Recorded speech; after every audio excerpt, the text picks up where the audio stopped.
ओम नमः सिद्धेभ्यः। ओम नमः सिद्धेभ्यः। ओम नमः सिद्धेभ्यः। अहिंसा परमो धर्म की। आचार्य गुरुवर श्री कुंड कुंड भगवान की। आचार्य गुरुवर श्री ज्ञान सागर मुनि महाराज की।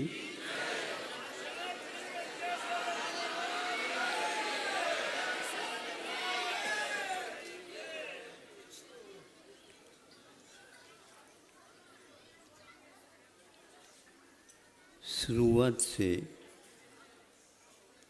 अंत तक भिन्न भिन्न समयों में जो अनुभव होता है वह अपने आप में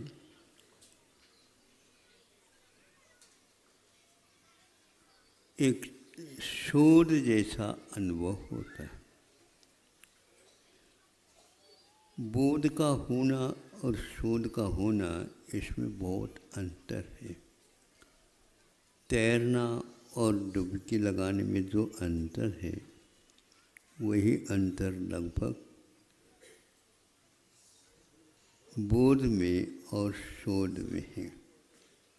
आज का युग बोध कम शोध का ज़्यादा लगता है। आप लोगों को कैसा लगता है? कुछ तो लगता होगा। थीसिस की बात करता, अनुसंधान की बात करता है, अनुमान की बात करना भूल जाता है। अतीत को याद करना भूल जाता है तो अनुमान लगाना बहुत कठिन होता है। हमेशा हमेशा अनुमान जो होता है वह साधन के साध्य का नाम अनुमान है। आज के इस युग को एक प्रकार से प्रत्यक्ष कुछ हो नहीं रहा है, किंतु अनुमान को सिखाया जाए तो बहुत अच्छा लगेगा। भविष्य का अनुमान वर्तमान के ऊपर आधार है, तो वर्तमान का प्रचलन अनुभव अतीत के ऊपर आधारित। विज्ञान प्राय करके भविष्य की बात करता है। ऐसा होगा, ऐसा होगा, ऐसा होगा, कैसा था, कैसा होना चाहिए था, इसके बारे में उसके पास शायद फुर्सत नहीं, या तो तत्संबंधी भूल चुका है। जो व्यक्ति इस विषय को इस ढंग से स्वीकारता नहीं, उसके लिए हम कुछ कह नहीं सकते, लेकिन सामान्य रूप से कहने में चूकना भी नहीं चाहिए। जिसको जितना समझ में आ जाए ठीक है। एक पढ़ाना और उपदेश देने में यही अंतर होता है। आप रविवार के दिन आते हो या विशेष थोड़ा सा समय निकल करके आ लेते हो, तो उस समय हम आपको पढ़ाना भी चाहते हैं और सुनाना भी चाहते हैं, ताकि आप कुछ समय जा कर के उसका अध्ययन कर सके। क्रम से जब हम पढ़ते चले जाते हैं, उस अवधि काल में हमें कुछ महसूस भी होना प्रारंभ हो जाता है। प्रतिभा संपन्न विद्यार्थी हमेशा हमेशा कुछ अनुभव सा जो लगता है उसको मार्क करता चला जाता है, यानी उसको वह अंकित करता है अपने दिमाग में। यह विचार पुनः पुनः सोचनी है और इसके ऊपर हम एक दिन बहुत अच्छे वक्तव्य अथवा कुछ लोगों को सीखने योग्य विषय दे सकते हैं। किताबी विषय को देना और उसके साथ साथ इसको जोड़ करके देना, इसमें बहुत अंतर है। माँ हमेशा हमेशा पंगत में परोसते समय ये ध्यान रखती है, आपको ज्ञान तो होगा ही, नहीं समझे? हाँ, ध्यान तो रहता है। तो सबके लिए परोसते जा रही है और बीच बीच में वह कुछ करती है, उसको कोई व्यक्ति देखता या नहीं देखता पता नहीं। देखता तो ऐसा लगता है कि ये पक्षपात हो रहा है। नहीं समझे? एक की थाली में थोड़ा सा ज़्यादा और एक की थाली में थोड़ा कटौती के साथ, एक के साथ एक के लिए बिल्कुल ऐसे जो बैरियर खड़ा कर दे तर्जनी के माध्यम से, लोटे में से दूर नहीं गिरना है। समझ में आ रहा है आपको? हाँ, कठिन तो नहीं है। और जब छोटा बच्चा समझ सकता है तो आप तो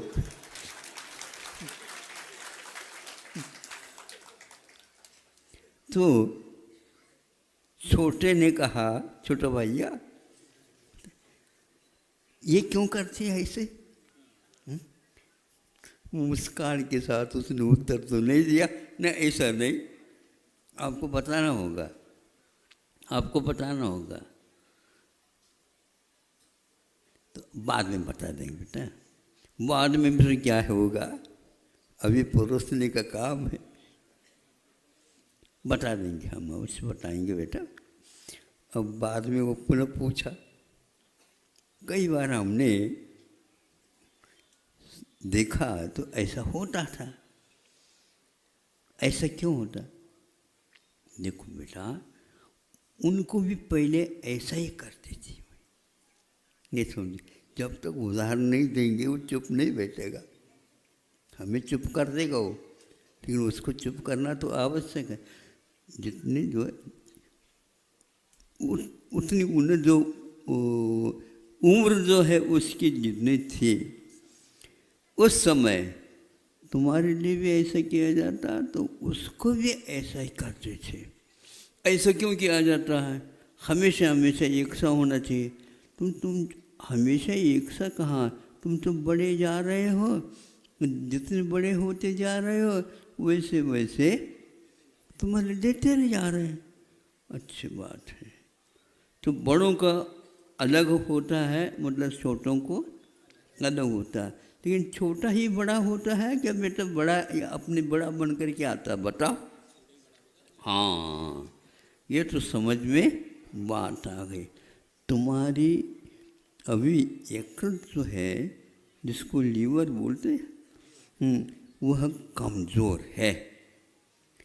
बार बार जल्दी जल्दी मान लो बुखार आ जाना, नज़ला हो जाना, नहीं समझे तो ये होता है। नज़ला का अर्थ मालूम है आप लोगों को? हाँ, जुकाम। हाँ, ये जुकाम खाम खाम नहीं रहता है, जुकाम है वो। तो नज़ला क्या होता है? नज़ला बता रहा है स्वयं शब्द, नज़ला, नहीं समझे? निर्जला जैसा पानी की कमी से और गर्मी बढ़ने से नज़ला होता है। कुछ लोगों का कहना है ठंडक से होता है, ऐसा नहीं। ठंडक से तो भीतर गर्मी जलना प्रारंभ हो जाती है, इसलिए भूख खुल करके लगती है। और ये जो होता है उसमें इस ढंग से नहीं होता। अच्छा, नज़ला ये बताता है एकांत से पित्त के कारण भी नज़ला होता है और अन्य और निमित्त मिलने से भी होता है। तो इसी प्रकार यहाँ एक प्रकार से अवधि रहती है जो हमारे जीवन में पाठ्यक्रम चलता है उसको आत्मसात करते चले जाते हैं, तो अपने आप बिंदु मिलती चली जाती है। आपको पढ़ाया जा रहा है, वह बिंदु से पढ़ाया जा रहा है कि किससे पढ़ाया जा रहा है ये मतलब नहीं, किंतु पाठ्यक्रम के बीच बीच में कुछ ऐसी बिंदु मिलती है जो गुरुजी के लिए भी थोड़ा सोचना आवश्यक हो जाता है। वो भी अपनी गति को थोड़ी सी बदल देते हैं। कौन से शब्दों के माध्यम से इस विषय को मैं स्पष्ट कर लूँ। कभी कभी वो ऐसे कर देते हैं, करते करते उसको अधूरा ही रख देते हैं, नहीं समझे, ताकि यह भी सोचना बंद न करें किंतु घर में जाकर के जितना बताया उतना तो तैयार कर ले। फिर बाद में यदि मान लो इस विषय के साथ और कुछ शंकाएँ जिज्ञासाएँ होती हों तो उसके लिए भी वह रास्ता प्रशस्त करता है। तो दूसरे दिन आता है तो उसको बता देता है इस प्रकार इसको पूर्ण कर लेना। हाँ हाँ गुरुजी, किंतु और भी बात है इसमें। क्या बात है? तो कुछ ये भी लग रहा है। हाँ, यह एक प्रकार से पढ़ाने के उपरांत जो पढ़ता है उसकी सही अपनी देन है। अभ्यास जो करता है वह विद्यार्थी करता है, अभ्यास की ओर लगा देता है, वो गुरु शिक्षक कहलाता है। तो शिक्षक का भी अपना एक रास्ता रहता है और वह अपने आप को सुरक्षित रखता हुआ भी सामने वालों को लाभ देता चला जाता है। कभी मेले खेले में आपने देखा होगा, गए तो होंगे कई बार, और उसी में बच्चों का आधा पैसा खर्च भी हो जाता है, नहीं समझे। झूले में देखा आप लोगों ने? अच्छा, कुछ गौर किया? गौर का मतलब मर क्या?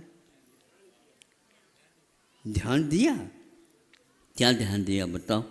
बच्चे एक एक एक पालना में बैठ करके ऊपर जा रहे हैं और ऊपर जाने के उपरांत नीचे आ रहे हैं। ये ऐसा देखते हैं तो प्रत्येक बच्चे का क्या अनुभव में आ रहा है। जब बिल्कुल शिखर तक पहुंच जाता है उस समय उसके लिए कुछ भय भी लगता होगा, नहीं समझे, कुछ भय भी लगता होगा। और नीचे आने के ऊपर धरती की शरण में हम आ गए, भैया उतर जाए तो अच्छा है, फिर उसको उतारा जाता। लेकिन उतारने का कार्यक्रम और बिठाने का कार्यक्रम वह चलाने वाला करता रहता है। देखो उस प्रकार वह हाथ यूं यूं करता रहता है, नीचे के ऊपर की ओर पालने चले जाते हैं।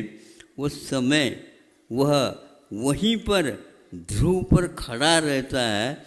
उस झूले की मार उसके लिए कभी भी नहीं होती, और हो सकती है यदि मार पड़ जाए तो बीमार पड़ जाए, वो ये स्थिति वहीं पर गिर जाएगा। इसलिए आत्मरक्षा के साथ शिक्षक भी हमेशा हमेशा विद्यार्थी की ओर दृष्टिपात करते रहते हैं।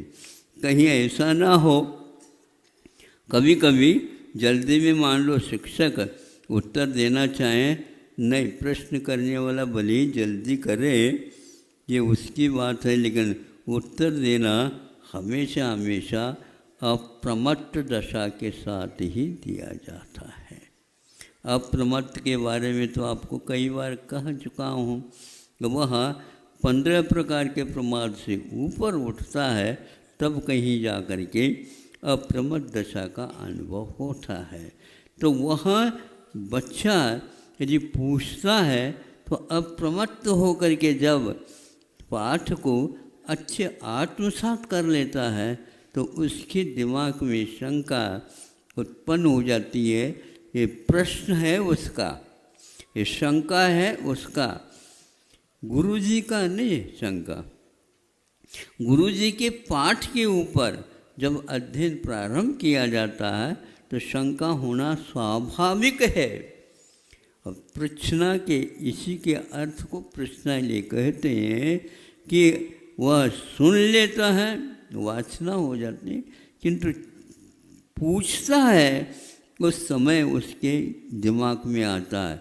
उस समय शिक्षक सोच सकता है इतनी उम्र में इसने जो प्रश्न किया है, हमने उस समय पढ़ना भी अच्छे ढंग से नहीं आता था और इसने मेरे लिए भी हैरान में रख दिया।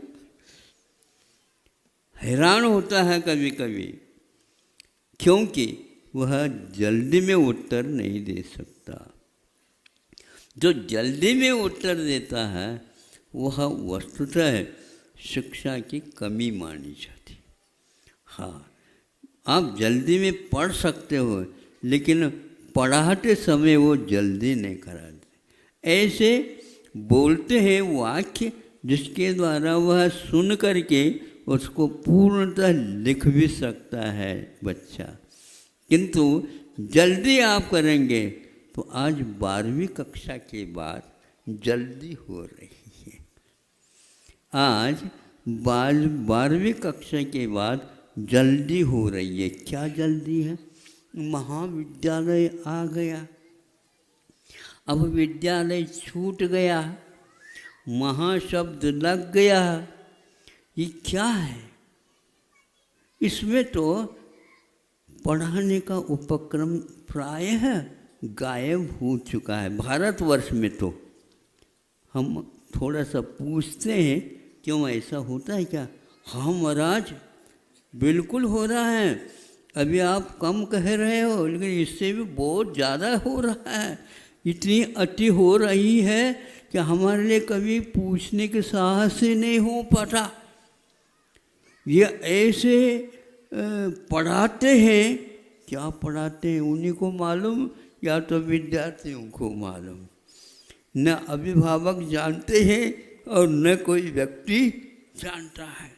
ऐसा नहीं, पढ़ाने का अर्थ अलग होता है, और एक प्रकार से प्रवचन देना या भाषण देना अलग होता है। इसको वक्तव्य बोलते हैं। बोलने योग्य तो होता है, कहने योग्य तो होता है, सब कुछ होता है, लेकिन उसके बीच में बिना फुल स्टॉप के लगातार धारावाहिक जो होते हैं उसका अर्थ कम पकड़ में आता है। शब्द तो यूँ जैसे झूले जा रहे हैं ऐसे जाते रहते हैं। शब्द का अर्थ वहीं पर अभिव्यंजित होना चाहिए, स्पष्ट होते जाना चाहिए। वक्तव्य का अर्थ ये नहीं हमने कह दिया, इसलिए कहने योग्य क्या है उसका नाम वक्तव्य है, कहने योग्य का नाम है। उसमें एक शब्द भी इधर उधर का नहीं होना चाहिए। इसीलिए आज महाराज महाविद्यालय में तो कुछ पढ़ाई होती नहीं, तो पढ़ाई आपको छोड़ देना चाहिए। मतलब छोड़ देना चाहिए, यदि छोड़ दें तो प्रमाण पत्र मिलने वाला नहीं। मतलब ये है कि बिना पढ़े भी प्रमाण पत्र मिल सकता है, किंतु जाना अनिवार्य है, क्योंकि उनका जो वेतन चलता है वो उसी के ऊपर केवल हाजिरी लेना। यदि ऐसा हो रहा है तो 12वीं कक्षा तक ही ठीक। भले ही माँ शब्द नहीं लगता है, लेकिन उसको यदि आत्मसात अच्छे ढंग से कर लें तो आगे की कोई आवश्यकता नहीं। ऐसा ही होता रहता, इसको पढ़ाना नहीं कहलाता है। यह एक प्रकार से स्पीकर बोलते हैं इसको, कहीं कहीं पर हाँ स्पीच देते हैं। स्पीच देने के उपरांत कोई हम कुछ लिख भी नहीं सकते। आप तो सुनते जाओ, तो कुछ थोड़े पूछते हैं, अपने आप ही आपको आ जाएगा, ये दोबारा आप पढ़ते जाओ। आपने क्या पढ़ा ये याद नहीं तो मैं अपने आप में क्या पढ़ूँगा। तो फिर ऐसा कर लेना, हमारे घर आ जाना। मैं धीरे धीरे आ रहा हूँ खिसक करके, आपको समझ तो नहीं हुआ? 2 मिनट और ले लेता हूँ, आपको समझ में बात तो आ गई, मुझे समझने में बरसों लग गए। बरसों लग गए। तो गुरुजी अपने घर बुला रहे, ये तो और अच्छी बात है। तो वहाँ पर बुलाए, तो वहाँ पर बुलाने के उपरांत पहले से कक्षा लगी हुई थी, 50 बच्चे। अब हाजिरी में तो 25 आना मुश्किल, अरे यहाँ पर तो 50 बच्चे कैसे। उसके लिए वेतन अलग दिया जाता है, वो पुरस्कार के रूप में दिया जाता है। अब 50 का वेतन कितना होता आप ही देख लो। इसीलिए कई लोग वह नहीं भी है तो केवल पढ़ाने के अपेक्षा से ही अपने यहाँ विद्यालय बना लेते हैं, महाविद्यालय, और उसमें बच्चे सुनते हैं 50 एक साथ कर सकते, 100 भी आ जाए तो कोई बाधा नहीं, मतलब वो प्रवचन हॉल से कम नहीं होता। लेकिन फिर भी वह अभी तक हमने पढ़ लिया, लेकिन वह सही अर्थ नहीं निकल रहा। अतिरिक्त का नाम ट्यूशन बोलते हैं। हाँ, कोचिंग सेंटर तो है, लेकिन वह अतिरिक्त मैंने पाठ्यक्रम से अतिरिक्त या पाठ्यक्रम के अंतर्गत है। पाठ्यक्रम के अंतर्गत यदि है तो फिर अतिरिक्त की क्या आवश्यकता है। यदि अतिरिक्त है तो पाठ्यक्रम की क्या आवश्यकता, बताओ। धीरे धीरे ताली बजाओ, नहीं बोला तो अच्छा है। पाठ्यक्रम की क्या आवश्यकता है, अतिरिक्त दे रहे हैं। यदि इसी के अंतर्गत है, उसी को ज़्यादा बढ़ा रहे हैं, तो विद्यालय में क्यों नहीं पढ़ाया जाता। विद्यालय में तो महाविद्यालय के शकुन आ रहे और यह महाविद्यालय को, इसको महाविद्यालय न कह करके सर्वोच्च विद्यालय कह दे तो अच्छा होगा। हाँ, और एक विद्यार्थी एक नहीं, 2 नहीं, 3 सेंटर केंद्र खोले हैं, वहाँ पर जाता है और विद्यालय भी जाता है। ये समझ में नहीं आता। अब वह अध्ययन कब करता होगा। वह थक करके सो जाता है, बस्ता लाद करके आता है, कमर टेढ़ी हो जाती है उसकी, बूढ़ा अभी से बन गया है। बोलो,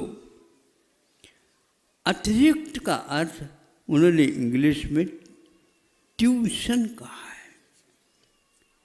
तो वह एजुकेशन में अनिवार्य है क्या, अनिवार्य नहीं है। इसका कोई भी उत्तर नहीं देता। उत्तर देने की कोई आवश्यकता इसलिए नहीं है, उधर से तो वेतन बंधा हुआ वह सरकारी है, और सरकार जो है ना, इसके लिए छूट भी इसलिए दिया है कि हमारे बच्चे अच्छे हो जाएंगे। इस प्रकार ज़्यादा भोजन करने से जिस प्रकार पहलवान नहीं होता बिना पचाए, उसी प्रकार आपके बच्चे रुग्ण होते जा रहे हैं, और उसके दृश्य को देख करके आप और विशेष रुग्ण होते जा रहे हैं। दोनों की रुग्णता हमारे लिए खटकती है, दुख नहीं देती लेकिन खटकती है। इसलिए ये जानबूझ करके इस प्रकार समय निकाल रहे हैं, पैसे देते चले जा रहे हैं। फिर भी अब शिक्षा में कोई परिवर्तन और हो रहा है। शिक्षा में परिवर्तन, यदि ट्यूशन को, अतिरिक्त ज्ञान को शिक्षा में बंद किया जाए, गलती कर रहा हूँ तो हम क्षमा चाहते हैं वह बंद कर दिया जाए और बच्चे को पूर्ण समय दिया जाए, और वो वक्त शिक्षा को आप वक्तव्य का रूप मत रखिए। इतना ही कहना था, क्योंकि 2-3 दिन के बाद कुछ होना है बताते। वही हमारा कोई निश्चय नहीं है, लेकिन थोड़ी थोड़ी बहुत 5-6 मिनट मैं दे देता हूँ, थोड़े बहुत आज दे दिया, मंगलाचरण हो गया। अब अतिरिक्त यदि आपको ज्ञान मिल रहा है, हमें नहीं चाहिए, जो है उसी में से हमें पढ़ाओ, और हमारे दिमाग के भी भीतर से कुछ बिंदु आ जाएं तो हमारे जीवन के अंत तक वो बने रहेंगे। अहिंसा परमो